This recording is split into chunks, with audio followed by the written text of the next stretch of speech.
वन्दे श्रीपुरुषोत्तमं च परमं धामाक्षरं ज्ञानदं वन्दे प्रागजिभक्तमेवमनघं ब्रह्मस्वरूपं मुदा वन्दे यज्ञपुरुषदासचरणं श्रीयोगिराजं तथा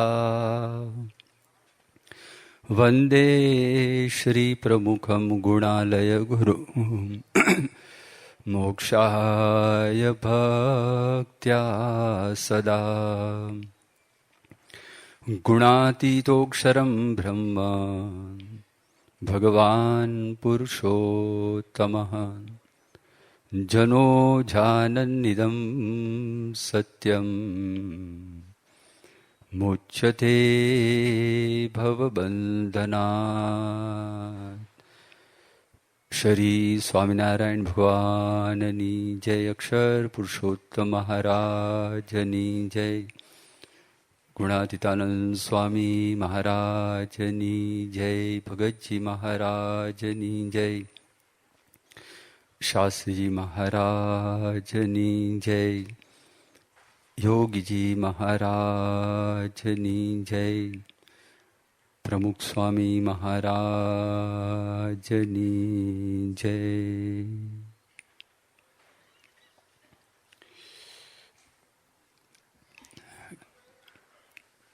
ગઈકાલના અધ્યાયની અંદર કલામ સાહેબે 4 પ્રસંગોનું વર્ણન કર્યું. એમાં 2 પ્રસંગો સુખદાયક પ્રસંગો હતા અને એમાંથી એક ચમત્કારિક પ્રસંગ હતો અને બીજો પ્રસંગ પોતે રાષ્ટ્રપતિ થયા એ પ્રસંગ હતો. બીજા 2 પ્રસંગો દુર્ઘટનાના પ્રસંગો હતા. ગુજરાતની અંદર ભૂકંપ થયો અને ગુજરાતની અંદર હુલ્લડ થયેલા હતા. પણ કલામ સાહેબે પોતે એવી વાત કરી કે સારો પ્રસંગ હોય અથવા તો આવી કોઈ દુર્ઘટના હોય પણ કારણ વગર ભગવાનની દુનિયાની અંદર, ભગવાનના વિશ્વમાં કશું જ બનતું નથી. જે કાંઈ બને છે એનું કારણ હોય છે. ક્યારેક ખરાબમાંથી પણ સારું નિષ્પન્ન થાય અને દરેક વ્યક્તિ એમના જીવનની અંદર જે નાના મોટા પ્રસંગો બનતા હોય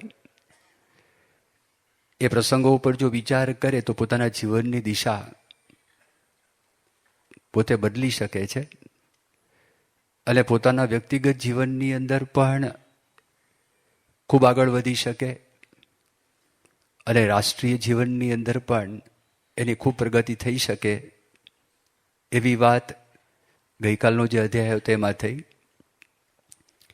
અને એમાં જે સમાપન હતું, સમાપનમાં અબ્દુલ કલામ પોતે પ્રમુખ સ્વામી મહારાજ પાસેથી જે કંઈ શીખેલા હતા એ પોતે વાત કરી કે પ્રમુખ સ્વામી મહારાજ એમણે મને સમજાવ્યું કે મારું સાચું સ્વરૂપ શું છે. એવી વાત એમણે કરી. આપણે જેમ સ્પષ્ટપણે કહીએ છીએ કે આપણું સ્વરૂપ આત્મા છે, તો એ શબ્દોની અંદર એમણે લખેલું નથી. પણ શું નથી એટલે ત્યાર પછી શું બચે છે, આપણા શબ્દોની અંદર સચ્ચિદાનંદ, એમણે અલગ શબ્દો એ વાપર્યા. એટલે બહુ મોટી ઉપલબ્ધિ કહેવાય. કારણ કે હજારો વર્ષોથી માણસ એ પોતાની આઈડેન્ટિટી શું છે, પોતાની ઓળખ શું છે, પોતાનો પરિચય શું છે, હું કોણ છું, આ બધા પ્રશ્નો પૂછતા આવ્યા છે. બહુ જ ઓછા વ્યક્તિને પોતાના સ્વરૂપનું જીવન દરમિયાન એને જ્ઞાન થતું હોય છે.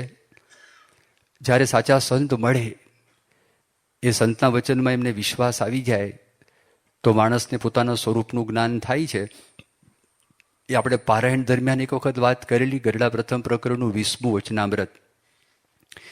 એમાં સ્વામિનારાયણ ભગવાન પોતે એવી વાત કરે છે કે જેને આ સત્સંગ મળ્યો છે એને તો પોતાનું સ્વરૂપ જોવું એ પોતાના હાથમાં જ છે. અને કઈ દિવસે એણે આદર કર્યો અને પોતાનું સ્વરૂપ ન દીઠું. માટે હરિભક્તને તો જે કંઈ કસર છે એ પોતાની આળસે કરીને રહે છે. આવી વાત મહારાજ ગરડા પ્રથમ પ્રકરણના 20ના વચનામૃતમાં સમજાવે છે. તો ગઈકાલે આપણે જે કંઈ વાત કરી એ વાતનો થોડોક સાર છે, મેં તમને કીધો. અને ત્યાર પછીનું અધ્યાય, એ અધ્યાયનું શીર્ષક છે peace grows when it is shared. શાંતિની વૃદ્ધિ થાય છે જ્યારે એની લાહણ કરવામાં આવે. શાંતિની વૃદ્ધિ થાય જ્યારે એને વહેંચવામાં આવે. સામાન્યપણે એવું હોય કે આપણે વસ્તુઓ વહેંચીએ તો માણસ પાસે ઘટી જાય. પણ અમુક વસ્તુઓ એવી છે કે તમે એની લાહણ કરો, તમે એને આપો, તો એ વસ્તુ તમારા વ્યક્તિગત જીવનની અંદર પણ વધે છે અને સામૂહિક જીવનની અંદર પણ વધે છે. અને એમાંની એક આ ચીજ છે શાંતિ. એ મુખ્ય શીર્ષક છે. અને ત્યાર પછી અબ્દુલ કલામ એક ઈસવીસન પૂર્વે 1લી સદીની અંદર એક રોમના સેનેટર થઈ ગયા, સેલસ્ટ કરીને. એનું એક સુવાક્ય લખેલું છે, harmony makes small things grow,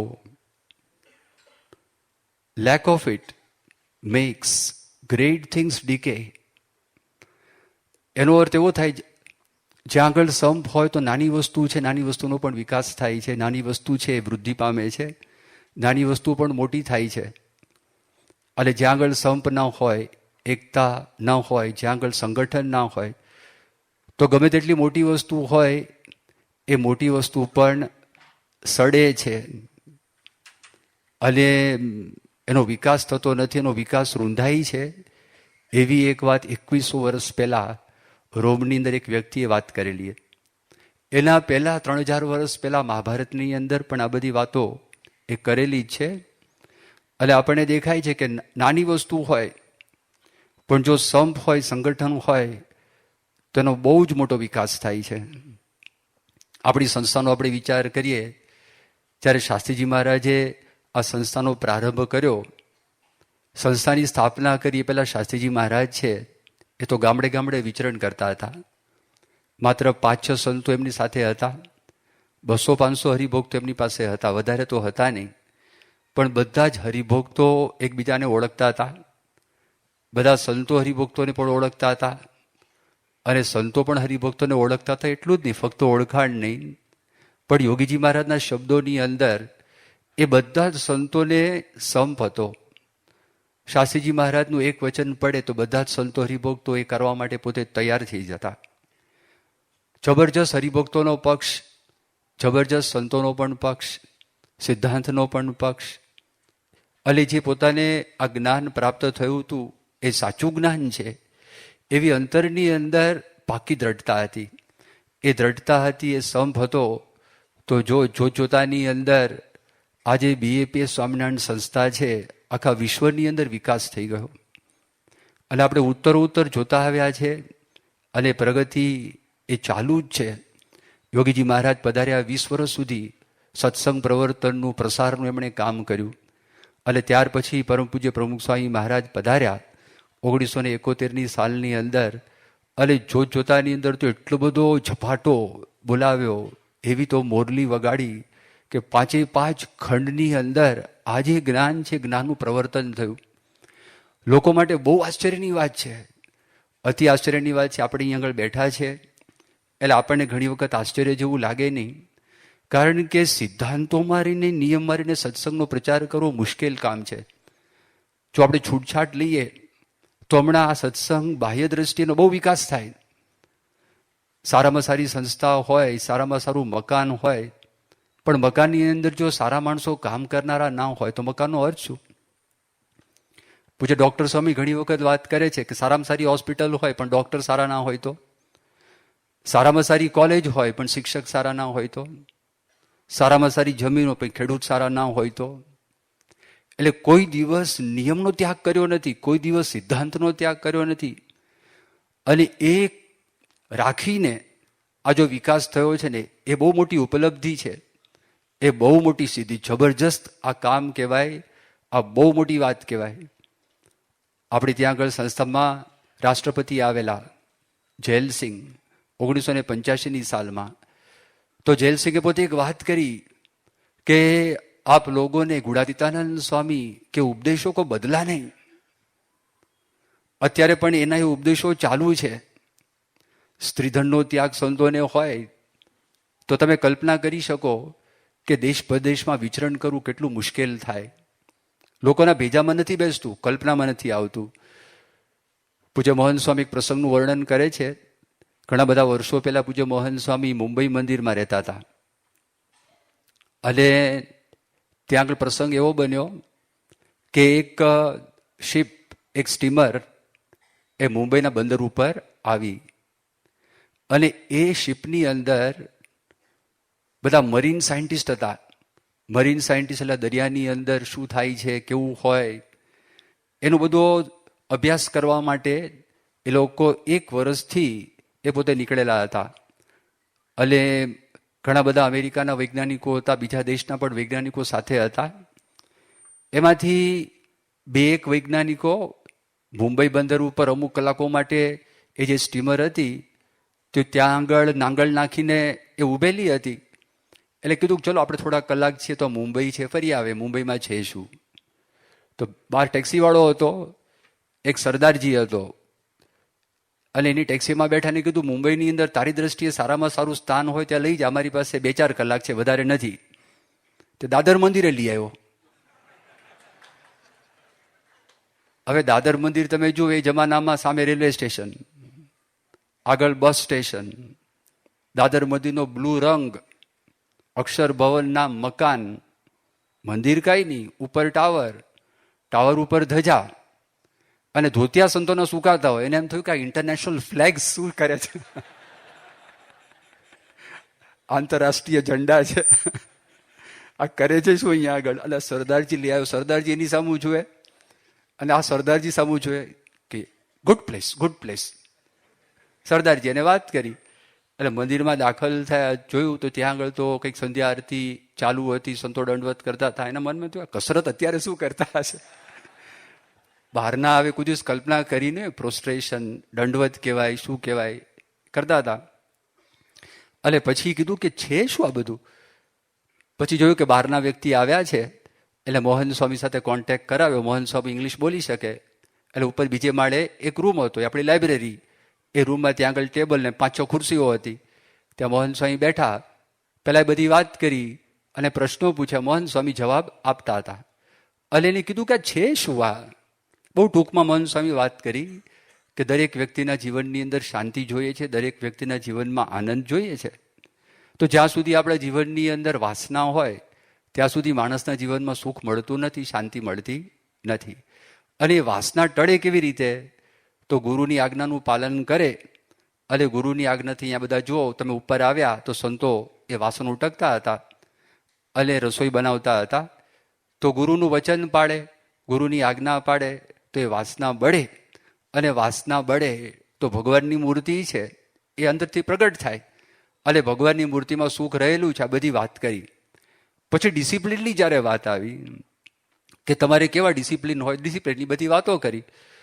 અને એની અંદર જ્યારે છેલ્લે ખબર પડી કે સ્ત્રી અને ધનનો ત્યાગ છે, આ લોકોને લગ્ન કરવાના હોતા નથી.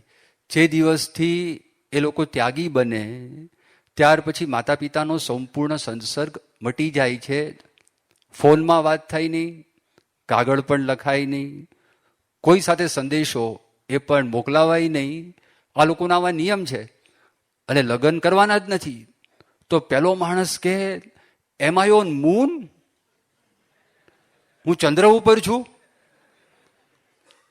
હવે જો આવી ડિસિપ્લિન, આવા ડિસિપ્લિન શ્રીજી મહારાજે આપ્યા, આવા શિસ્ત શ્રીજી મહારાજે આપ્યા, તો એ ડિસિપ્લિનમાં રહીને પ્રમુખ સ્વામી મહારાજે જે પ્રચાર કર્યો, 1100 મંદિરો કર્યા. વિચાર તો કરો, આ સામાન્ય વાત નથી. એક મકાન કરતાં પણ ફે પડી જાય. એક મકાન કરવું હોય કોઈ વ્યક્તિને, અને આજે જોત જોતામાં એક બાજુ એ કામ ચાલતું હોય, સત્સંગનું કામ ચાલતું હોય, બધા મંડળો ચાલતા હોય, અક્ષરધામનું કામ ચાલુ હોય, સામાજિક પ્રશ્નો આવે, વ્યક્તિગત પ્રશ્નો આવે, સંતોના પ્રશ્નો આવે, એ પ્રશ્નો છે સોલ્વ કરવાના હોય, બહુ જ સહેલાઈથી, બહુ પ્રેમથી એક પછી એક પ્રમુખ સ્વામી મહારાજ સોલ્વ કરતા જાય. એનું એક કારણ શું છે? જ્યાં આગળ સંપ હોય ને ભગવાનની શક્તિ પડે, અને ભગવાનની શક્તિ પડે તો કામ થાય.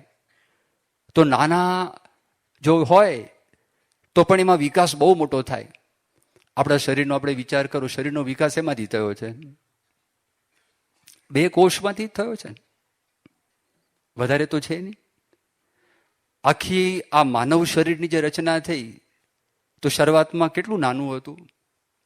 એક સેલ છે, એ સેલનું કદ કેટલું, એ કોષનું કદ કેટલું.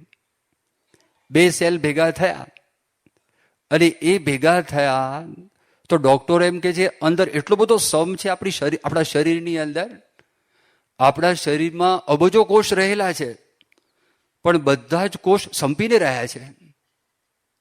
એક એક કોષ છે ને એક સિટી જેવું છે, એક શહેર જેવું છે. એક એક કોષ, એક કોષનો વિચાર કરો. આમ પીડબ્લ્યુડી ડિપાર્ટમેન્ટ હોય ને, સફાઈ સાફ સફાઈનું ડિપાર્ટમેન્ટ, તો સેલમાં સાફ સફાઈનું ડિપાર્ટમેન્ટ છે, કચરો બધો સાફ કરે છે. અહીંયા આગળ પાવર સ્ટેશન છે. આપણા શરીરમાં સેલની અંદર માઇટોકોન્ડ્રિયા છે ને, એ પાવર સ્ટેશન છે, પાવર જનરેટ કરે છે. અહીંયા આગળ પોલીસનું થાણું છે, બાજુમાં પણ છે, બધા સિક્યોરિટીનું કામકાજ કરે છે. તો દરેક કોષની અંદર સિક્યોરિટી ગાર્ડ્સ છે. બહારથી કોઈ પાર્ટિકલ આવે ફોરેન, અને જો કે આ નુકસાન કરે, લડાઈ કરવા માટે બધા તૈયાર થઈ જાય. અને જો મેક્રો લેવલનો આપણે વિચાર કરીએ, કિડનીનું ઓપરેશન હોય કે લીવરનું ઓપરેશન હોય કે બીજું ઓપરેશન હોય, તો બીજા અંગો રિસાઈ જાય, આંતરડું રિસાઈ જાય આપણી ભાષામાં. તો ડૉક્ટરની ચિંતા ઉત્પન્ન થાય. ડૉક્ટરને એમ થાય કે આને વાછૂટ થતી નથી તો મુશ્કેલી થશે, એટલે ગમે તેમ કરીને પ્રયત્ન કરે, અને એ થાય તો જ મેળ પડે, બાકી મેળ ના પડે. એ આખી આ વ્યવસ્થા છે. તો જો એની અંદર એટલો જબરજસ્ત સંપ રહેલો છે તો આ શરીરનો વિકાસ થાય છે, શરીર મેન્ટેન થાય છે. અને ગમે તેટલી મોટી ચીજ હોય પણ ત્યાં આગળ જો સંપ ના હોય તેનો નાશ થઈ જાય. મહાભારતનું યુદ્ધ પતી ગયું હતું, અને મહાભારતના યુદ્ધ પછી આ બધા પાંડવોના મનમાં તો શોક હતો જ, કારણ કે ઘણી બધી હિંસા થઈ હતી, અને કૃષ્ણ ભગવાન એમને આશ્વાસન આપતા હતા. અને આ બાજુ હસ્તિનાપુરની અંદર આમને ઊંઘ ના આવે ધૃતરાષ્ટ્રને, અને એમણે વિદુરજીને વાત કરી કે મારે તમારી સાથે વાત કરવી છે, મારા અંતરમાં બહુ શોક છે. બધી વાતો કરીને બધું સમજાવે. વિદુરજી એક પ્રશ્ન પૂછ્યો, ધૃતરાષ્ટ્ર એક પ્રશ્ન પૂછ્યો વિદુરજીને. એમને કહ્યું મારા મનની અંદર એક પ્રશ્ન છે, અને પ્રશ્ન એ છે કે આ 5 પાંડવો, એ 5 પાંડવો અમારા સૈન્યની સામે તો બહુ સામાન્ય હતા. અમારા જે સેનાપતિઓ હતા એ જ્યારે સેનાપતિ બન્યા તો તે વખતે એમણે એટલું બધું જબરજસ્ત પરાક્રમ બતાવ્યું, પણ જો બધા સાથે રહી અને સેનાપતિ નહોતા, તે વખતે જ્યારે સેનાપતિ બનીને જે પરાક્રમ બતાવ્યું, તો બધાએ સાથે રહીને પરાક્રમ બતાવ્યું હોત તો અમારી જીત થાત કે ન થાત, અને પોતાનો કર્તવ્યનો વિચાર કર્યો હોત તો. કે આપણું જે ગ્રુપ છે કૌરવો છે એને આપણે જીત અપાવડાવી છે, આપણી સેનાને જીત અપાવડાવી છે. આવું જે કર્તવ્ય હતું એ કર્તવ્યનો વિચાર કરીને બધા સાથે લડ્યા હોત, અને જો પરાક્રમ સાથે બતાવ્યું હોત તો જીત થાત કે ન થાત? વિદુરજીએ કીધું હા જીત થાત. તો કે એવું કેમ કર્યું નહીં? કે બધાને અભિમાન હતું, બધાને પોતાને જશ જોતો હતો કે જ્યારે હું સેનાપતિ બનું અને ત્યારે હું મારું પરાક્રમ બતાવું. એ લોકોમાં સંપ નહોતો. અને પછી બીજી વાત કરી, તમે કર્તવ્યની જ્યારે વાત કરો છો તો કર્તવ્યનું ભાન હોત તો એ લોકોનો જે હકદાર હિસ્સો હતો એ તમે જો પહેલેથી આપી દીધો હોત તો લડાઈ જ ન થાત. અને લડાઈ ન થાત એટલું નહીં, તમે તો રાજા હતા અને પાંડવો તમને માનત, અને તમારી આજ્ઞામાં પાંડવો રહેત જો કર્તવ્યનો તમે વિચાર કરતા હો તો. એટલે જે સ્થાનની અંદર સંપ નથી હોતો એ ગમે તેટલું મોટું હોય તો પણ ધીરે ધીરે એનો નાશ થાય છે, અને ધીરે ધીરે પડી ભાંગે છે. અને ત્યાર પછી આ ચેપ્ટરની અંદર એક બીજી વાત કરે છે. આગલા ચેપ્ટરમાં જેમ શાંતિની વાત કરી, મેં તમને ગઈકાલે વાત કરી હતી, ખાલી પીસની કોન્ફરન્સ કરવાથી શાંતિ થતી નથી, એના લેખો લખવાથી શાંતિ થતી નથી, કોઈક માણસ મનમાં ઈચ્છા કરે તો શાંતિ થતી નથી. એમની સામે એવા દ્રષ્ટાંતો જોઈએ.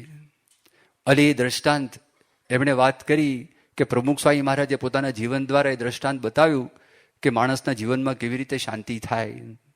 વાતો તો કરી છે, મજહબ નહીં શીખાતા આપસ મેં બેર કરના, એ વાત તો સાચી છે, પણ પ્રેક્ટિકલ જીવનની અંદર જ્યારે પ્રસંગ આવીને ઊભો થાય અને તે વખતે માણસ એવી રીતે વર્તે ને કરી બતાવે ત્યારે ખરેખર ખબર પડે કે એમના જીવનની અંદર આ વાત 100% વણાયેલી છે અને આસાનીથી સહજ ભાવે પોતે કરે. એટલે એ ચેપ્ટરની અંદર અહીંયા આતંકવાદી જે હુમલો થયો એનું આખું વર્ણન છે, એ વર્ણન આપેલું છે. એટલે આ પુસ્તકની અંદર હું જે કંઈ વાત કરીશ એના બધા જ બીજ છે આખા પ્રસંગના, પણ સ્વાભાવિકપણે કે આ પુસ્તકની અંદર સંપૂર્ણપણે વિગતથી તો વાત થાય નહીં. પ્રસંગ આપ જાણો છો, 24મી સપ્ટેમ્બરનો દિવસ હતો અને આ જ મહિનો હતો, સપ્ટેમ્બરનો મહિનો. અને આ વખતે 24મી સપ્ટેમ્બર જલજીલની આવે છે. અને એ દિવસે 13 વર્ષ પૂરા થશે. 2002ની સાલ આ હતી. અને લગભગ 4:45, 5:10 બે આતંકવાદીઓ અહીંયા આગળ આવ્યા.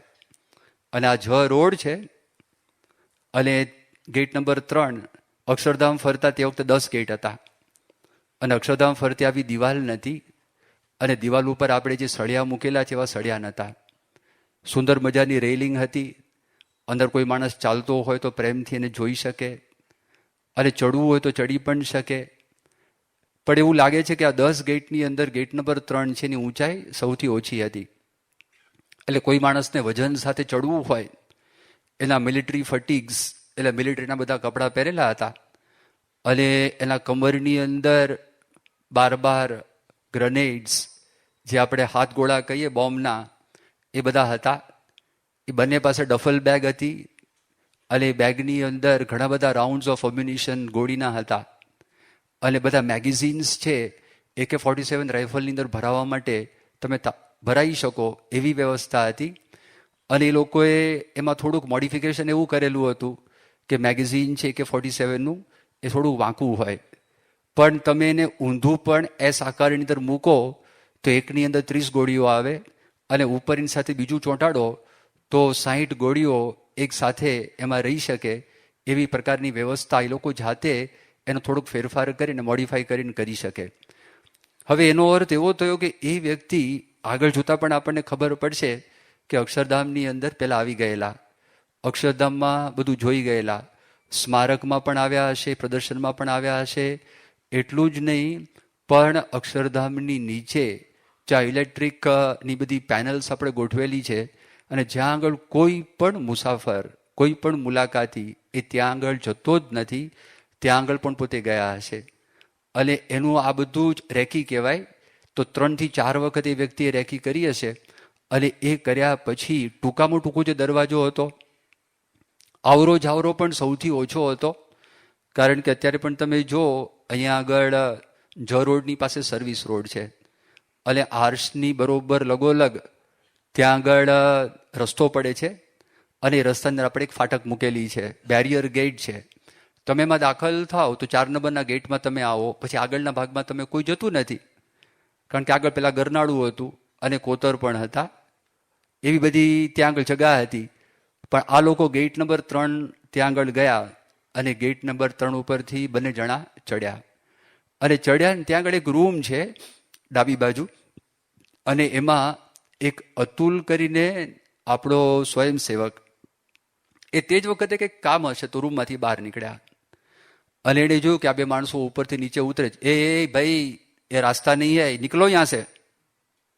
તો પહેલાં AK-47 ધરી એની સામું, ઓ બાપરે, આ જોયું ગયો કે મરી ગયા, આ તો ઠાર કરશે આપણને. એટલે પછી એ તો ભાગ્યો સીધો રૂમમાં. એ લોકો જેવા અંદર દાખલ થયા તો હવાની અંદર ગોળીબાર કર્યા.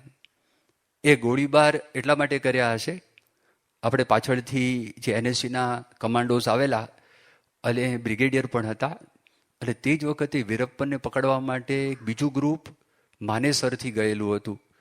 અને 5-7 દિવસ પછી એ જ્યારે વીરપ્પનનું કામ પતાવી અને અહીંયા આગળ પોતે આવેલા હતા. એની મનમાં ઈચ્છા હતી કે બ્રિગેડિયર સીતાપતિ જે આના હેડ હતા એનએસજીના, એને ઓપરેશન કેવી રીતે કર્યું મારે જાણકારી પ્રાપ્ત કરવી છે. એ હેતુથી એના જે હેડ હતા એ હેડ પણ અહીંયા આગળ એ પોતે આવેલા હતા.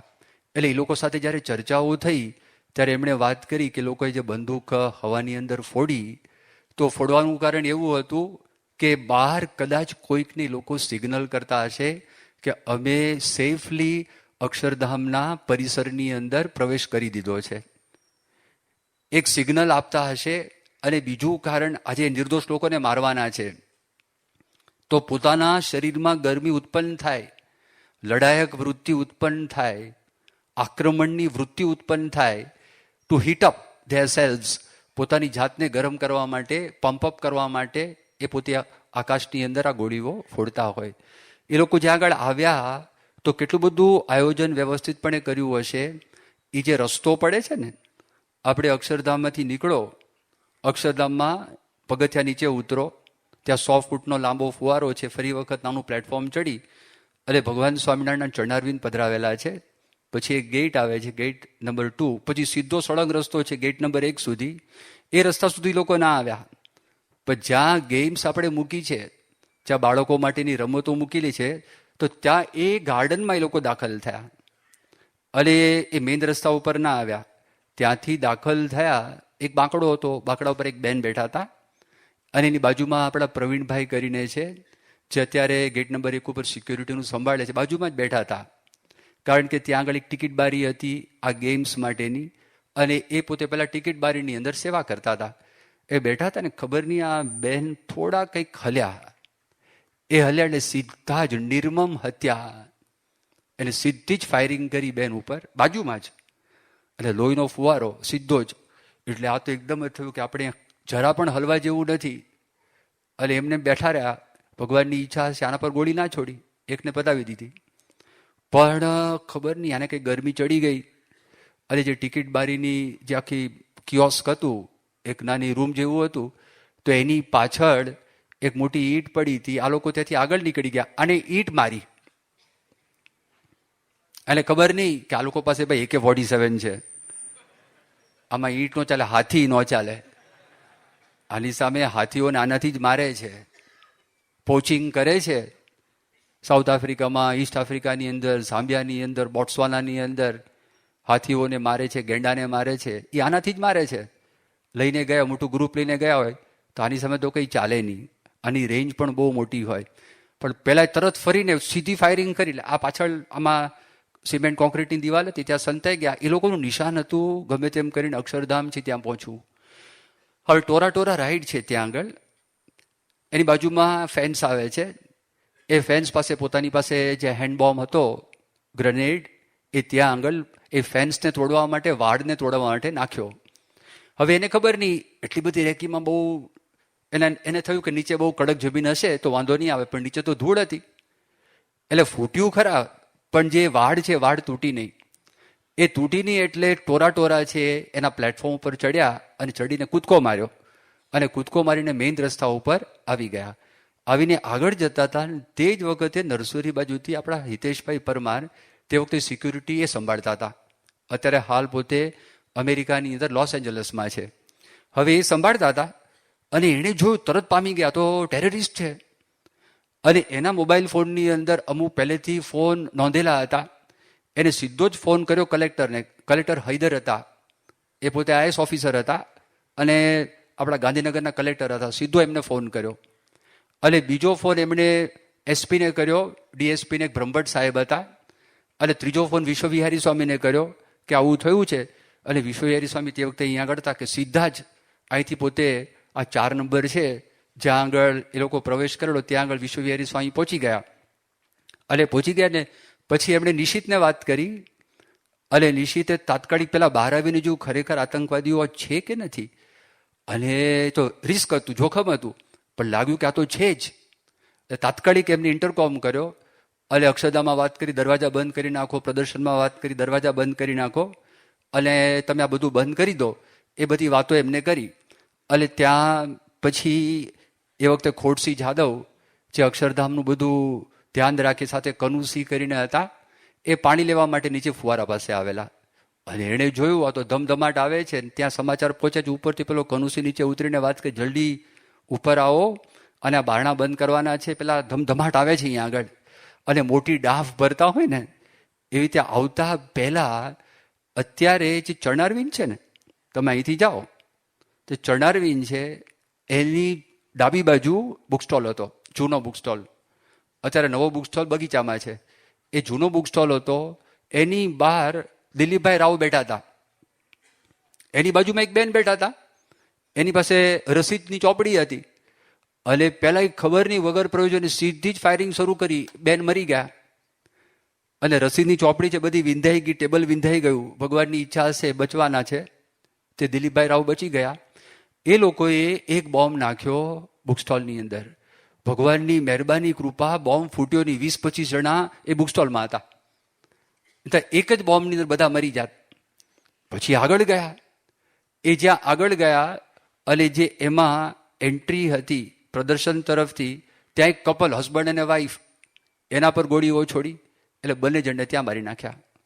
અને આવતા હતા આ લોકો દોડ્યા, દોડીને ઉપરનો દરવાજો અક્ષરધામનો બંધ કરી નાખ્યો.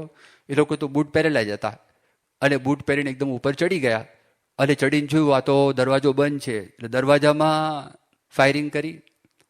દરવાજાની જમણી બાજુ જે પથ્થરની બારી છે એના પર ફાયરિંગ કરી. અને એ પથ્થરની બારી ઉપર હજી નિશાન છે, તમે જોજો, તૂટેલી પડી છે. એ હવે તમે દર્શન કરવા માટે જાઓ તો જમણી બાજુની બારી જોજો, ત્યાં આગળ નિશાન છે. એમણે જો આ તો બધું બંધ થઈ ગયું. એ પ્લેટફોર્મ પર ઊભા રહીને એક્ઝિબિશન હોલ નંબર 1, ત્યાં આગળ આપણે એક કાચની કેબિન હતી, અને એ કાચની કેબિન, એના પર ફાયરિંગ કરી, બધા કાચ તૂટી ગયા. ત્યાં ઊભા રહીને પ્રદક્ષિણા છે. અત્યારે જ્યાં આગળ મિસ્ટિક ઇન્ડિયા ફિલ્મ બતાવવામાં આવે છે, એનો બહારનો ભાગ જે પરિક્રમાનો ભાગ છે, એની ઉપર 2 પથ્થરની છત્રીઓ છે, ત્યાં લોકોએ ફાયરિંગ કરી. ફાયરિંગ કરીને પગથિયા ઉતરી, મેં તમને જે વાત કરી, ઇલેક્ટ્રિક પેનલ છે, ઇલેક્ટ્રિક પેનલ પાસે પોતે આવ્યા. એ લોકોના મનમાં એવી ઈચ્છા હશે આ પેનલો આપણે તોડી નાખીએ, જેને કરીને અંધારું થઈ જાય અને અંધારામાં જેટલું નુકસાન કરવું હોય એટલું આપણે નુકસાન કરી શકીએ. તો ત્યાં આગળ એ લોકોએ બોમ્બ ફોડ્યો.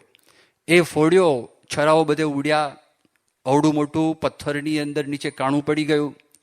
અને દિવાલોની અંદર પણ તમે જો એ છરા જોરથી વાગ્યા હોય, કોઈ ફાયરિંગ કરતા હોય, અને એ બધા ડાઘાઓ એ ત્યાં આગળ ઉપર હતા.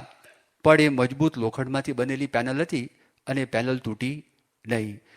પછી ઉપરથી જ્યાં બૂટ હાઉસ હતું, ત્યાં લોકો બિચારા બૂટ પહેરતા હતા, ત્યાં ફાયરિંગ કર્યું. કેટલાક માણસો ત્યાં મરી ગયા.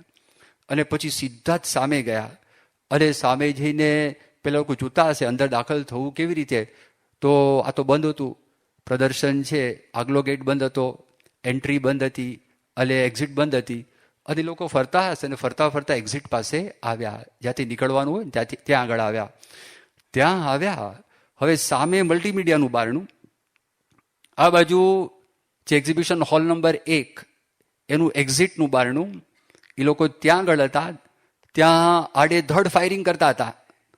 અને સામે મલ્ટીમીડિયાની અંદર સંતોષ કુલકર્ણી, તે વખતે અને સંજય ખમાર, એ લોકો હતા. અને આ જોયું કે આ લોકો ફાયરિંગ કરે છે, એની હાજરીમાં આ લોકોએ બારણું બંધ કર્યું. અને મલ્ટીમીડિયા હોલની અંદર 80 લોકો હતા. જો ત્યાં દાખલ થઈ ગયા તો આ બધાને મારી નાખત. પણ એમની સામે ફાયરિંગ થતી હતી, આડેધડ કરતા હતા. એમાં હિંમત કરી અને સંતોષ કુલકર્ણી અને એ લોકોએ આ જોરથી દબાવી, અને સંજય ખમારને બધા ભેગા થઈ, અને આ બારણું છે બંધ થતું નહોતું. ભગવાનને પ્રાર્થના કરી, બારણું બંધ થયું. હવે એક્ઝિબિશન હોલની અંદર એક બહેન હતા, એને મૂંઝવણ થઈ. બધી જાહેરાતો થઈ ગઈ હતી, બહાર આતંકવાદીઓ છે, બહાર જવાનું નથી. પણ એને અંધારું ત્યાં, અને મૂંઝવણ થઈ કે મારે બહાર જવું જ છે, કે ભાઈ બહાર ના જવાય અત્યારે. તે એને તો તકાદો કર્યો, તે ધમાલ કરી.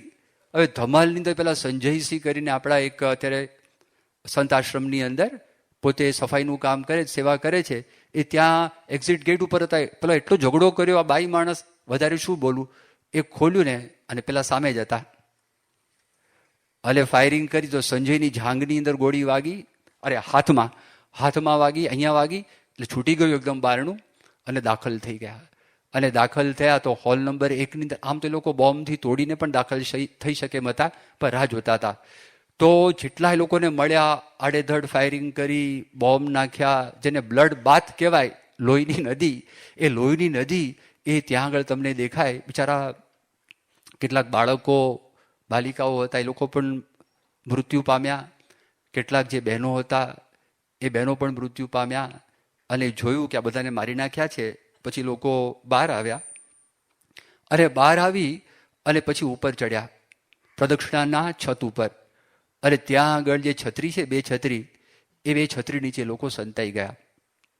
સંતાઈ ગયા. આ તો બધું ખબર પડી ગઈ. વિશ્વવિહારી સ્વામીએ પ્રમુખ સ્વામી મહારાજને ત્યાં આગળ ફોન કરી દીધો સારંગપુર, જેવા દાખલ થયા છે. અને જ્યારે શરૂઆતમાં કીધું કેટલાનું મૃત્યુ થયું છે, કે 2-3 માણસો મર્યા છે. શરૂઆતમાં એવા સમાચાર હતા.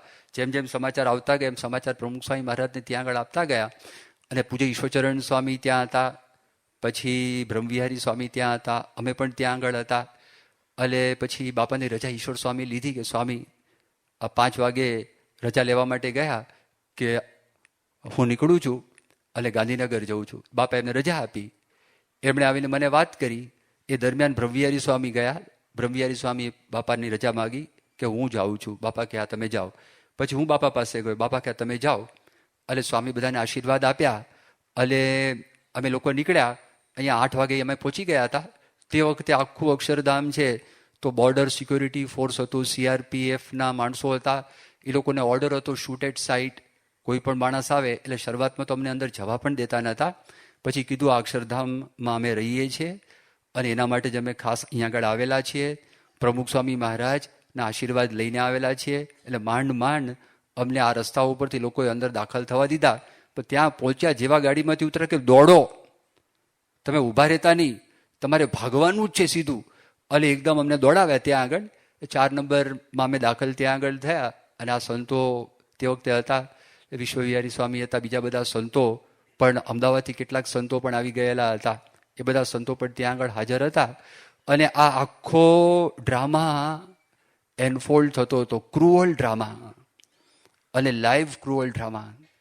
આ કાંઈ ટેલિવિઝન ઉપર નહોતું, આ કાંઈ ફિલ્મ ઉપર નહોતું, પણ આ લાઈવ પહેલી વખત ગુજરાતની અંદર એક આતંકવાદી હુમલો થઈ રહ્યો હતો. અને ભગવાને રક્ષા ઘણા બધા માણસોની કરી. કેટલાક માણસો અક્ષરધામની અંદર પણ હતા. અને પછી CRPFના જવાનો હતા, એ લોકો અક્ષરધામની અંદર દાખલ થયા.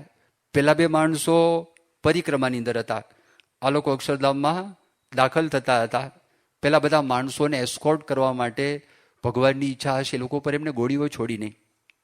એ જો ગોળીઓ છોડી હોત તો CRPFના સામે એ ગોળીઓ છોડોત તો ખરા, પણ આ બધા માણસો પાછા મરત. કારણ કે પેલા લોકો તો મરવા માટે જ આવેલા હતા.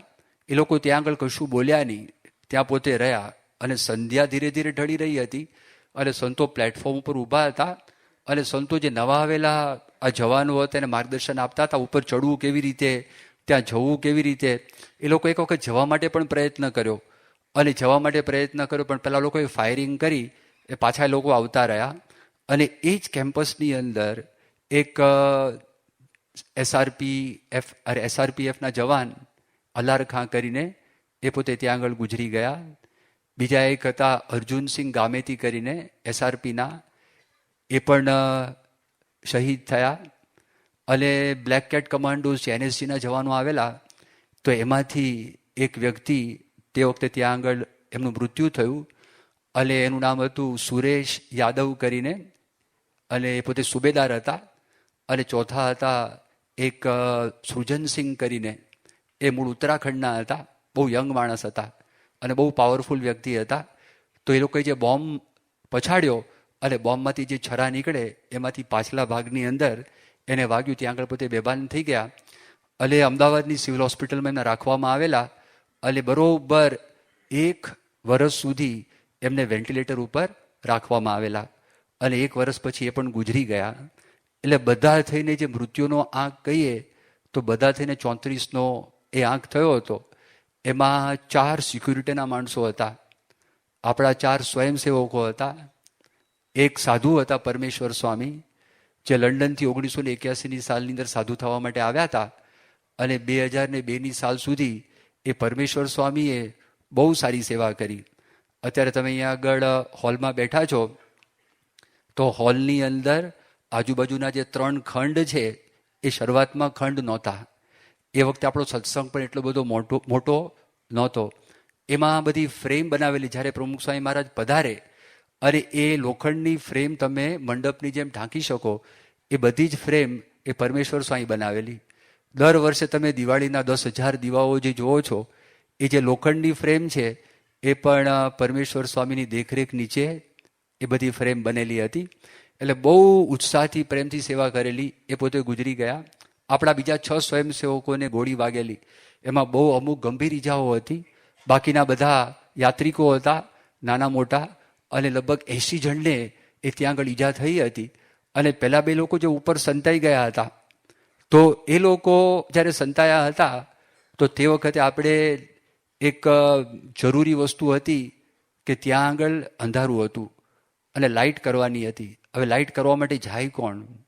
તો નિશિતભાઈ આચાર્ય, જે અત્યારે આપણું અક્ષરધામની અંદર સ્ટાફ છે, એનું ધ્યાન પોતે રાખે છે. અને અહીંયા આગળ વર્ષોથી 1992 સાલથી નિઃશુલ્ક સેવા એ પોતે કરે છે. એમના પિતા પણ આ સંસ્થાની અંદર સેવા કરે છે, કનુભાઈ આચાર્ય. તો એમણે કીધું હું ત્યાં આગળ જાઉં.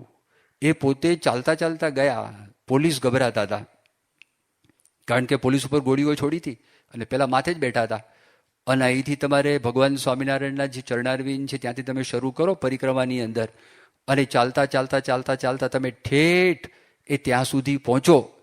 અને પહોંચી અને એમણે ત્યાં આગળ લાઇટ કરી. જે રસ્તા ઉપરથી ઉપર ચડ્યા હતા ત્યાં જેની સ્વિચ હતી એ ત્યાં એમણે લાઇટ કરી. એ બહુ નવાઈ લાગી, બહુ આશ્ચર્ય લાગ્યું. બાપા પાછળથી એટલા બધા પ્રસન્ન થયા. તો 2002ની સાલમાં તમને જો ખ્યાલ હશે તો ડિસેમ્બર મહિનામાં હિંમતનગરની અંદર પ્રમુખ સ્વામી મહારાજનો જન્મજયંતિ મહોત્સવ ઉજવાયેલો.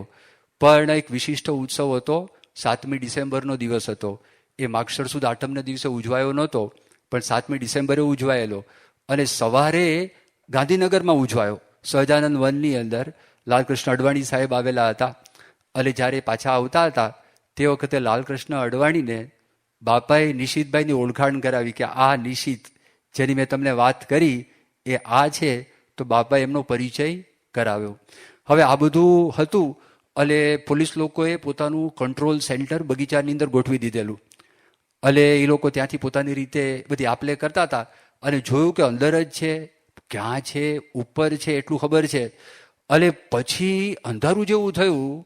અંધારાની અંદર એ લોકો પોતાના કોણી ઉપર ક્રોલિંગ કહેવાય, મિલિટરીની અંદર જેને એનસીસીની અંદર ટ્રેનિંગ લીધી હશે એને ખબર હશે કે એ કોણી ઉપર તમને ક્રોલિંગ કરાવે, જેને કરીને કોઈને ખબર ના પડે. એટલે સૂતા સૂતા સૂતા એ લોકો ઠેઠ પરિક્રમાના અંત ભાગ સુધી આવ્યા. ત્યાંથી લટકીને નીચે ઉતર્યા. ત્યાં ટોયલેટ બ્લોક હતો, સંડાસ બાથરૂમ હતા, એમાં એ લોકો સંતાઈ ગયા. પછી તો કોઈના હાથમાં ખબર પડી નહીં. અને આ બધા સમાચાર મળી ગયા હતા દિલ્હીની અંદર. તો અહીંયા આગળ એનએસજીના બધા ગાર્ડ્સ આવ્યા. કેટલા હતા ખબર નહીં. આ સ્થાન બહુ મોટું હતું. પહેલી વખત ગુજરાતમાં પ્રસંગ હતો. 95 એનએસજીના ગાર્ડ્સ આવેલા. અને બીજા 6 જણા ઓફિસર થઈને 101. એમાં પ્લેનની અંદર બધા આવ્યા. રોકેટ લોન્ચર્સ લાવેલા હતા, વાહન પણ લાવેલા હતા. અને તે વખતે ઇમરજન્સીની અંદર આપણે કેટલીક વ્યવસ્થા કરવી પડે. ધારો કે આગ લાગે, એમ્બ્યુલન્સને દાખલ કરવી છે, તે બધી વ્યવસ્થા કેવી રીતે કરવી, તો એના માટેનું બધું ધ્યાન પણ રાખવાનું હતું. આ બધું તંત્ર ચાલુ હતું. અને એ લોકો આવ્યા રાત્રે 11:30 વાગે. અને તમને ખ્યાલ હશે આપણો જ્યાં આગળ સ્વાગત કક્ષ છે, તો સ્વાગત કક્ષની અંદર ત્યાં આગળ એક નાનો હોલ છે. એ હોલમાં અક્ષરધામનું આખું મોડલ આપણે રાખેલું છે. એટલે કોઈ માણસને જો જોવું હોય શોર્ટની અંદર કે અક્ષરધામની અંદર છે શું, તો મોડલ રૂમમાં દાખલ થઈને ખબર પડે કે શેના માટે છે એ ખબર પડે, અને કેટલો ટાઈમ લાગશે એ પણ એને ખબર પડે. અને ત્યાં આગળ મોડલ ઉપર ઊભા હતા. બહુ સ્વસ્થ હતા. બ્રિગેડિયર સીતાપતિએ વાત કરી કે હવે તમે કોઈ ચિંતા કરતા નહીં, અમે અવશ્ય આ લોકોને પકડીશું ને મારીશું. બહુ જ કામ હતા, એકદમ કામ. અને મક્કમ હતા. કાળા કપડાં પહેરીને આવેલા, બધા રૂમાલ છે વીંટાળેલા હતા એના માથા ઉપર. અને એક પછી એક પૂછવા લાગ્યા કે આ અક્ષરધામ મોન્યુમેન્ટમાં આતંકવાદીઓ છે કે નથી. કીધું નથી. એટલા માટે નથી કારણ કે સીઆરપીએફના જવાનો બધા માણસોને એમાંથી તો બચાવીને લાવ્યા છે. આર્સ છે સંશોધન કેન્દ્ર, એમાં આપણા 3 વિભાગ છે, બ્લોક. તો ત્રણેયમાં પોઈન્ટ આઉટ કરીને કીધું આમાં છે આમાં છે તો કે નથી. આ લોકો એને પ્રોસેસ ઓફ ઇલિમિનેશન કહેવાય. ઇલિમિનેટ કરે, ચલો અહીં નથી, અહીં નથી, અહીં નથી, અહીં નથી. પછી પ્રદર્શનના ખંડ, તે વખતે ત્યારે 5 ખંડ, તે વખતે 3 ખંડ હતા. ખંડ 1માં છે તો કે ના. ખંડ 2ની અંદર છે તો નિષ્કામ સ્વામી ત્યાં આગળ છે, ત્યાં આગળ પણ નથી. આર્ષની અંદર આપણા સંતો હતા, ત્યાં પણ નથી. તો એનો અર્થ એવો થયો, જ્યાં મહાભારત રામાયણ ઉપનિષદોના આપણે ડાયરામાં મૂકેલા છે એટલા વિસ્તારની અંદર આ લોકો હોવા જોઈએ, પણ દેખાતા નહોતા. તો દિલ્હીથી વારે વારે ફોન આવે, અને દિલ્હીથી ફોન આવીને વાત થાય અને પૂછે કે ભાઈ આતંકવાદીઓ તમે જોયા, કેટલા છે, મળ્યા, શું થયું, કેમ થયું. તો એ જે ત્યાં આગળ સ્વાગત કક્ષની અંદર જે ફોન હતા એમાં બ્રિગેડિયર સીતાપતિનો દિલ્હીથી ફોન આવ્યો, અને ફોન આવીને એને વાત કરી, ત્યાંથી પૂછ્યું હશે, એણે કીધું આઈ હેવન્ટ સીન એની ટેરરિસ્ટ, મેં એક પણ આતંકવાદીઓને જોયા નથી, but there is a here સે કે there are about 4 or 5 terrorist. ખાલી મેં એવું સાંભળ્યું છે કે 4-5 ટેરરિસ્ટ અહીંયા આગળ છે, પણ એકે જોયા નથી. તો ત્યાંથી પૂછ્યું હશે કે તમે શું કરશો. અને ગજબની વાત કરી, અને અમે સાંભળતા હતા. એણે કીધું I will walk down my boys towards the monument and I will try to draw bullets from the terrorist. હું મારા બધા આ છોકરાઓ છે જે મારી સાથે આવ્યા છે, આ જે બ્લેક કેટ કમાન્ડોઝ, એનએસજીના નેશનલ સિક્યુરિટી ગાર્ડ, એને હું એક ફાઇલની અંદર સિંગલ ફાઇલમાં અક્ષરધામ સુધી માર્ચ કરાવડાવીશ કે જેને કરીને ટેરરિસ્ટને ખબર પડે અને એને ગોળીઓ છોડવી હોય તો છોડી શકે. આ તો મૃત્યુની વાત આવી ગઈ. હતું એ લોકો પાસે બુલેટ પ્રૂફ વેસ્ટ ને બધું હતું, તૈયારી કરીને આવેલા હતા, પણ તોય ડેન્જર તો કહેવાય. એ ગમે ત્યાં શું થાય કાંઈ નક્કી નહીં. પણ એને કીધું આમ કરીશ, એણે કર્યું. પણ પેલા લોકો એકદમ શાંત હતા, અને એ લોકો આરામ કરવો હતો વધારે નુકસાની કરવા માટે. બહુ પાકી ટ્રેનિંગ લઈને આવેલા પાકિસ્તાનથી. અને પછી તો રાત્રે 1:30 વાગે એકલા સીતાપતિ, જે આપણું અક્ષરધામને તમે આમ અક્ષરધામ સામે જુઓ અને જમણી બાજુ પ્રદર્શન ખંડ છે તો ત્યાં ચાલતા હતા. તે વખતે રાત્રે 1:30 વાગે પેલા ટોયલેટ બ્લોકમાંથી બહાર નીકળી એમાંથી આતંકવાદીઓએ બ્રિગેડિયર સીતાપતિ પર ફાયરિંગ કર્યું. એ ફાયરિંગ કર્યું, બેસી ગયો, અને બેસીને એના હાથમાં ખાલી પિસ્તોલ હતી પાછળ, એની પાછળ ભરાવેલી. અને એ તો બધાને ગાઈડ કરતા હતા, નેતા હતા.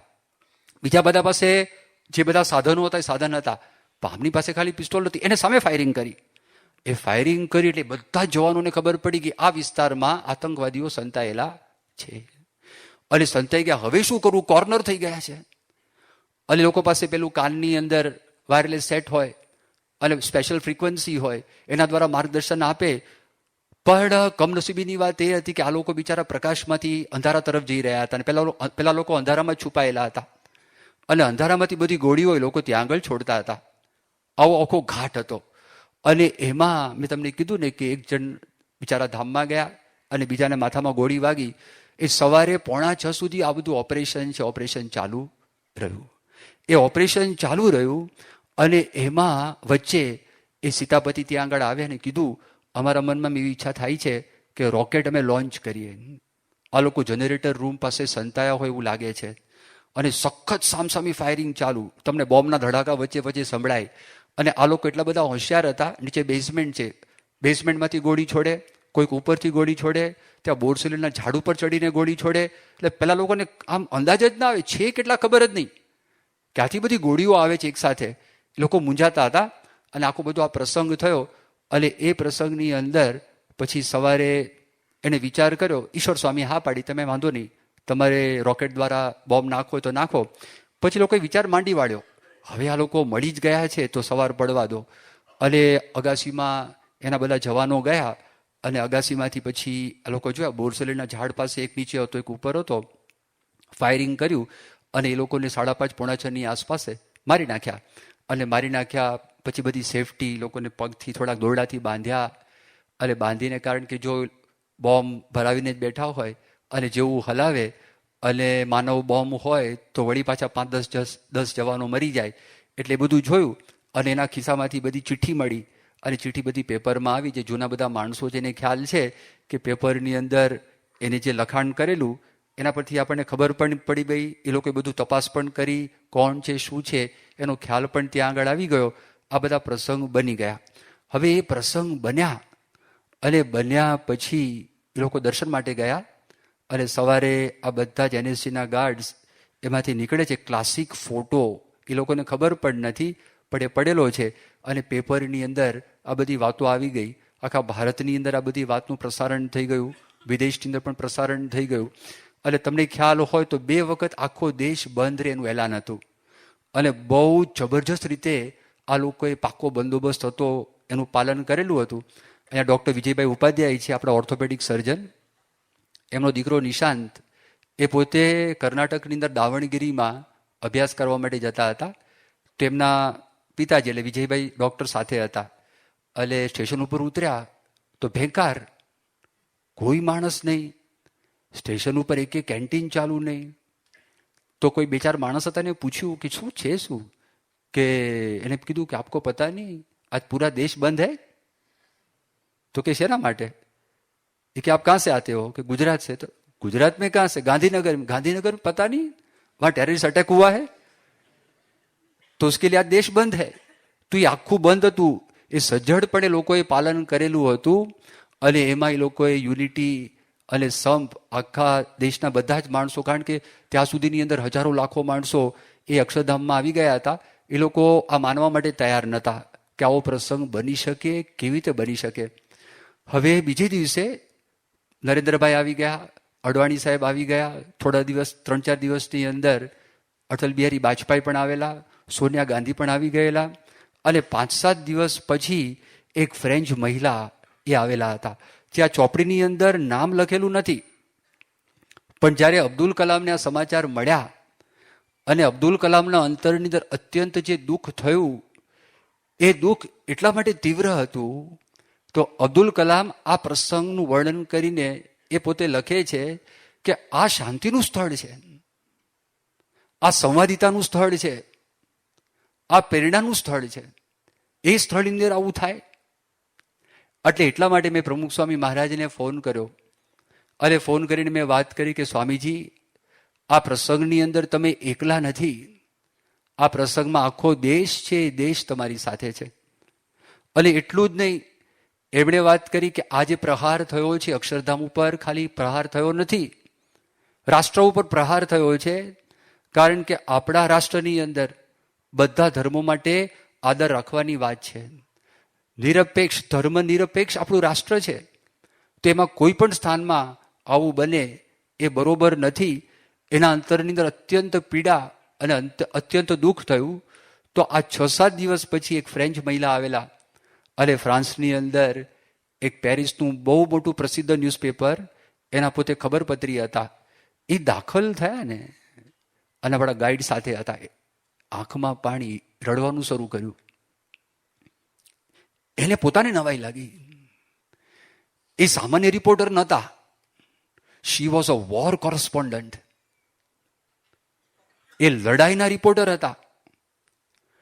અને પછી એણે વાત કરી કે 1993-94ની સાલમાં યુરોપની અંદર જે બોલ્કન્સ વોર થઈ, સર્બિયા, બોસ્નિયા, યુગોસ્લાવિયા, તે વખતે ફ્રાન્સ તરફથી હું વોર કોરસ્પોન્ડન્ટ તરીકે ત્યાં ગઈ હતી અને મેં લાઈવ એક્શન જોયું છે.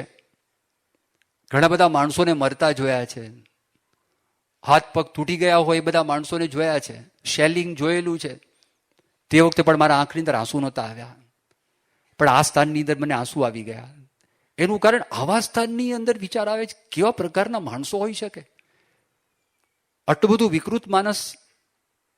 આ જ વાત દિલ્હી અક્ષરધામની અંદર જ્યારે વર્લ્ડ ટ્રેડ સેન્ટર તૂટ્યું અને વર્લ્ડ ટ્રેડ સેન્ટરની અંદર ફાયર બ્રિગેડના માણસો 300 કરતાં વધારે, એ મકાન પડ્યું, એમાં મરી ગયા.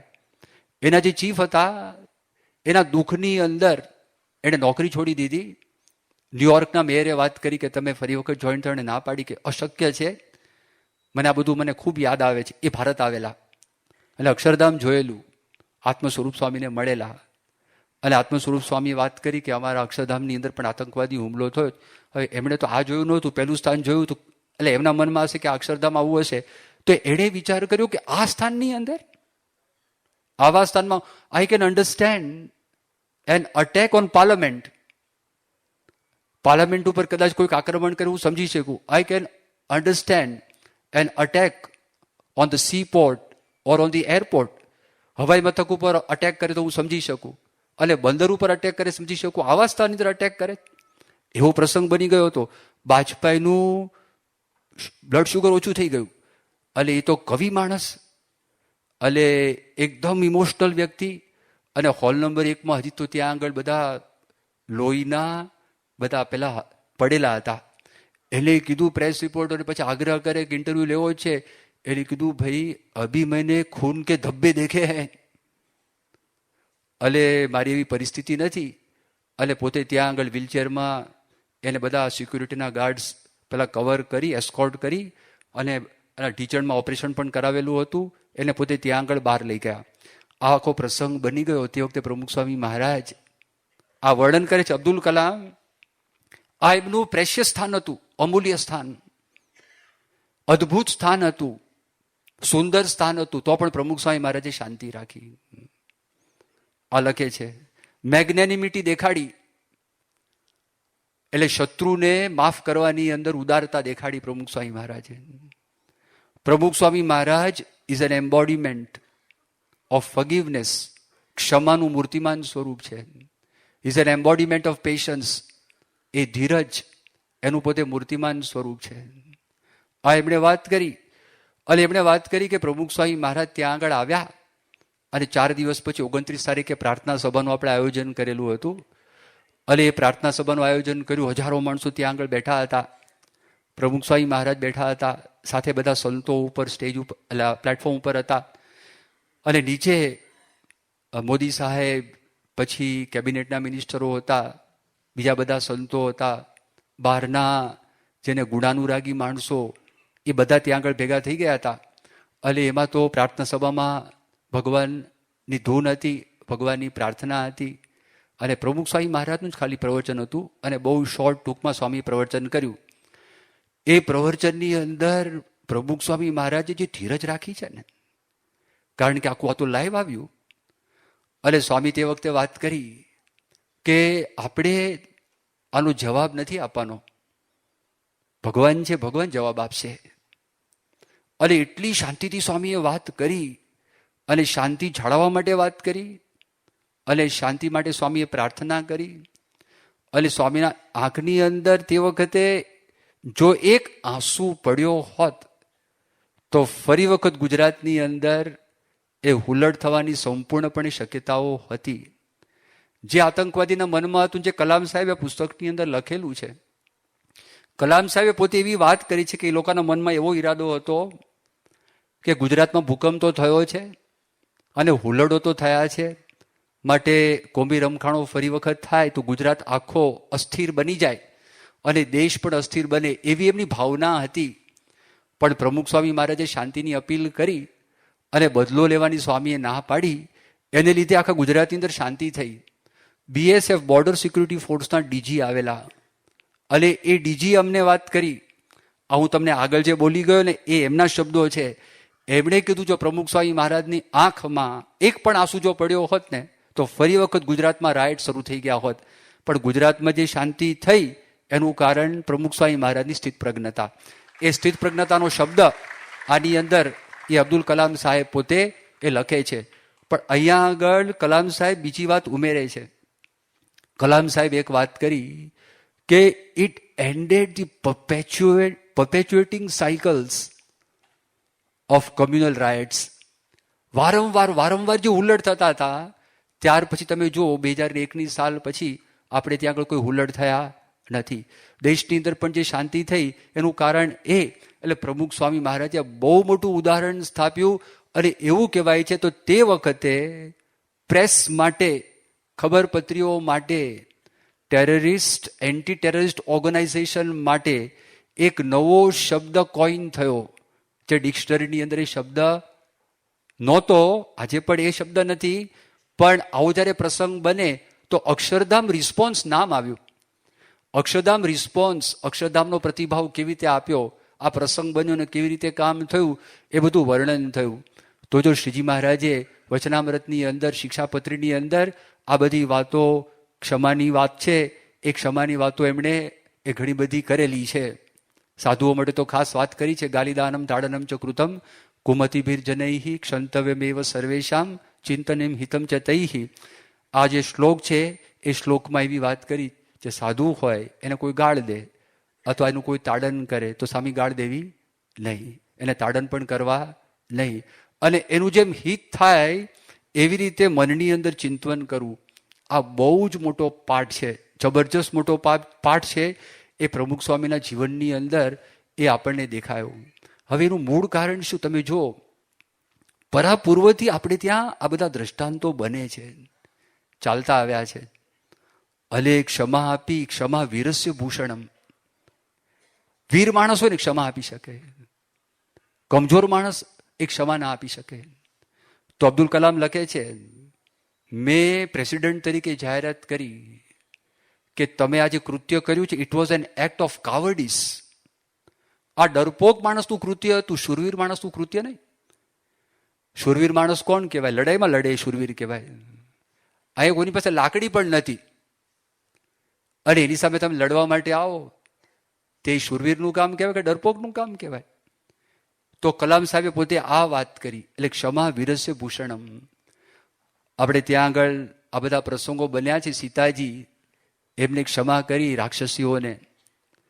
એટલે રામાયણની અંદર આ પ્રસંગ બને છે, વાલ્મીકી રામાયણમાં આ વાત આવે છે.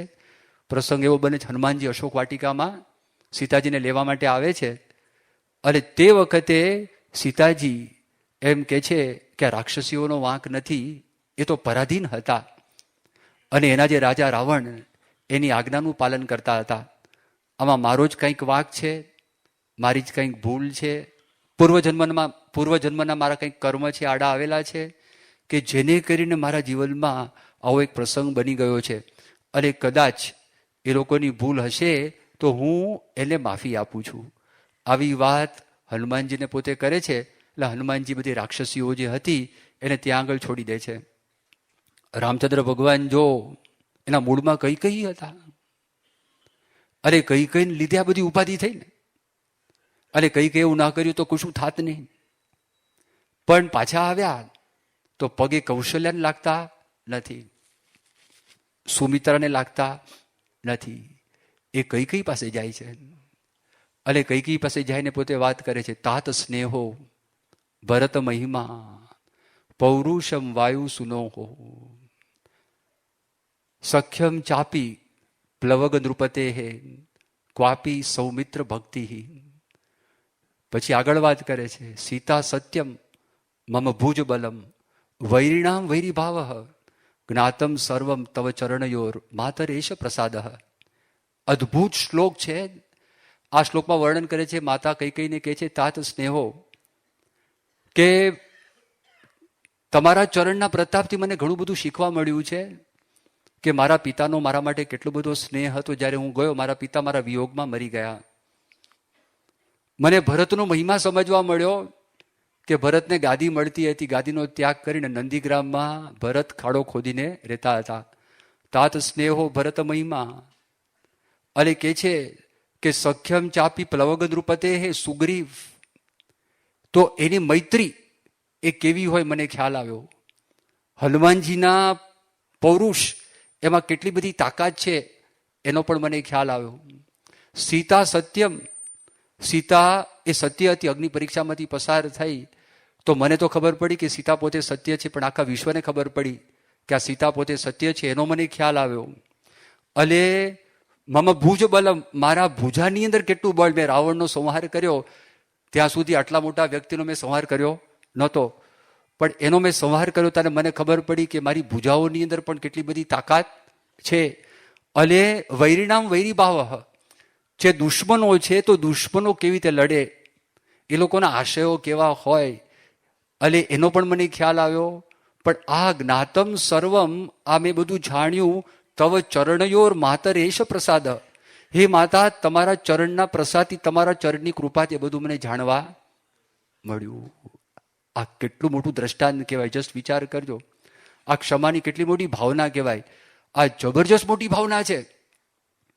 જે દુર્યોધનને લીધે, જે દુશાસનને લીધે પાંડવો અપમાનિત થયા હતા અને જંગલની અંદર વિચરણ કરતા હતા, અને તે વખતે ત્યાં આગળ આ લોકોની કંગાલ પરિસ્થિતિ એ જોવા માટે ખાસ દુર્યોધન, કર્ણ, શકુની બધા નીકળેલા હતા. એ લોકોને આપણે જોઈએ અને આપણે રાજી થઈએ. આપણી બધી રાણીઓ, આપણા બધા માણસો એને સારા વસ્ત્ર પહેરાવો, સારા ઘરેણાં પહેરાવો અને ખાનપાન સારું ખાય અને એ લોકો મહેફિલ કરતા હોય. અને પાંડવો એ પોતે વલ્કલ વસ્ત્રની અંદર હોય અને એ લોકો કંદ ફૂલ, ફળ ફૂલ ખાતા હોય અને એને જોઈને દ્રૌપદીના મનની અંદર પણ ઈર્ષા ઉત્પન્ન થાય. આવા દુરાશયથી એ લોકો ત્યાં આગળ નીકળ્યા. હસ્તિનાપુરમાં ભીષ્મએ ના પાડી, ભાઈ સાહેબ તમે જશો નહીં, તમારી વલે બુરી થશે, માટે મહેરબાની કરીને જશો નહીં. એ તો ત્યાં આગળ ગયા અને ત્યાં આગળ જઈને આપણે આખો બધો પ્રસંગ છે, મોટો પ્રસંગ છે. એની અંદર આ લોકો પેલા ગંધર્વ આવેલા અને ગંધર્વને સ્પેશિયલી ઇન્દ્રએ મોકલેલા ચિત્રસેનને. ચિત્રસેને કહેલું કે જો આ લોકોને મનમાં અસુખ ઉત્પન્ન કરવા માટે, અસંતોષ ઉત્પન્ન કરવા માટે દુર્યોધનને બધા ગયેલા છે. અને ચિત્રસેન એ અર્જુનનો મિત્ર અને ઇન્દ્ર અર્જુનનો બાપ, એમણે આજ્ઞા કરેલી. અને ત્યાં આગળ લડાઈ થઈ સરોવરમાં. ચિત્રસેન નાતો હતો, અપસરાઓ નાતી હતી. આ લોકો આવ્યા, એણે કીધું ના, તમને નાવા ના દઈએ. આ લોકો દુર્યોધનને ના પાડી તો લડાઈનો પ્રારંભ થયો. અને પ્રારંભની અંદર શરૂઆતમાં તો આ બધાનું સૈન્ય છે એ લોકો મારવા લાગ્યા. દુર્યોધન આવ્યો લડવા માટે. ચિત્રસેન એને પકડ્યો, એને બાંધ્યો, પોતાના વિમાનમાં બેસાડ્યો. અને યુધિષ્ઠિરને આ વાતની ખબર પડી. દોડતા દોડતા ત્યાં આગળ આવ્યા કે આ લોકોને લઈ જાય છે. 5 પાંડવો જે હતા તો આ ભીમસેનને અર્જુનને મોકલે, જાઓ લડવા માટે. અને અર્જુન લડવા લાગ્યો. ચિત્રસેન સામે અર્જુન લડતો હતો અને ચિત્રસેનનું વિમાન નીચે આવ્યું અને એને મારવા જતા હતા. ખબર પડી આ તો ચિત્રસેન છે, મિત્ર છે. બાણ મૂકીને ભેટી પડ્યા અને કીધું કે તું શા માટે લડવા આવ્યો છે? કે તારા બાપે જ મોકલ્યો છે. અને આ લોકોનો આશય ભૂંડો આશય છે, તો હવે કરવું શું? દુર્યોધનને બાંધેલો હતો અને બાંધીને લઈ ગયા યુધિષ્ઠિર પાસે. તો ભીમસેન તો મારી નાખત, લાગ આવ્યો હતો, બધું પતી જાત, મહાભારતનું યુદ્ધ જ થાત નહીં. પણ કીધું કે ના, મોટા ભાઈને નહીં ગમે. ત્યાં આગળ ગયા, દ્રૌપદી પણ ત્યાં હતા, બાંધેલા હતા અને ત્યાં નાખ્યા એને. અને તે વખતે કે છે યુધિષ્ઠિર, છોડી દો અને મુક્તિ આપી દો. અને પછી તો દુર્યોધનને વસ્તુ લાગે છે આગળની મોટી કથા છે, પણ યુધિષ્ઠિરે એને ક્ષમા આપી. એમને ત્યાં આગળ ક્ષમા આપી. અને નહીતર તો ત્યાં આગળ મહાભારત આગળનું યુદ્ધ થયું જ ન હોત. પણ આ પ્રસંગ બન્યો. જો ભગવાન સ્વામિનારાયણનો આપણે વિચાર કરીને, ભગવાન સ્વામિનારાયણ બહુ જ ક્ષમા આપી છે. જીવા ખાચર એમને મારવા માટે હેન્ચમેન મોકલેલા, રામ ખાચરને. એ સંડાસની અંદર સંતાઈ ગયેલા.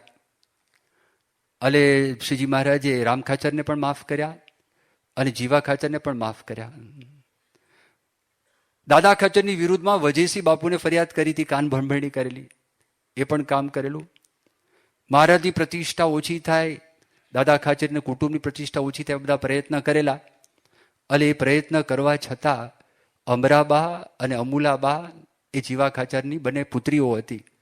એ પુત્રીઓ હતી અને પછી મહારાજને વિનંતી કરી કે બાપુ ધામમાં જવાની તૈયારી છે, એના ગુના માફ કરો અને દર્શન દેવા માટે આવો. શ્રીજી મહારાજ ત્યાં ગયા. શ્રીજી મહારાજે કીધું, જીવા ખાચર, તમે અમારી ઘણી બધી સેવા કરી છે, અમે ખાલી જમાનું પાસું રાખીએ છીએ, જમાનો ચોપડો રાખીએ છીએ, ઉધારનો ચોપડો અમે રાખતા નથી. તમારી દીકરીઓની ભક્તિ અને આ બંને જોઈ અમે તમને અક્ષરધામ લઈ જશું. આવી શ્રીજી મહારાજે જીવા ખાચરને અંત વખતે વાત કરી. શ્રીજી મહારાજે એમને માફ કર્યા. મુક્તાનંદ સ્વામી તમે જુઓ કે મુક્તાનંદ સ્વામીનો જે રસોઈયો હતો, સાધુ હતા અને પોતે લૈયા હતા, તે મુક્તાનંદ સ્વામીને ખીચડી કાંકરાવાળી ખવડાવે. કારણ કે સાફ કરે નહીં, કોઠારમાંથી જે અનાજ આવે એ રાંધી દે. સાફ કરવાનું નવરાશ નહીં, આળસ, મહિમા નહીં. એકવાર નિત્યાનંદ સ્વામી આ ખીચડી ચાખી અને નિત્યાનંદ સ્વામી અકળાયા, ઠપકો આપ્યો અને કીધું કે ભાન પડતી નથી તને મુક્તાનંદ સ્વામી માટે, તું આવું કરે? એ કે ઉદ્ધતતાએ ભર્યો જવાબ આપ્યો, મને ક્યાં ફુરસદ છે, હું લખું ક્યારે? આ સફાઈનું કામ કરું તો લખું ક્યારે?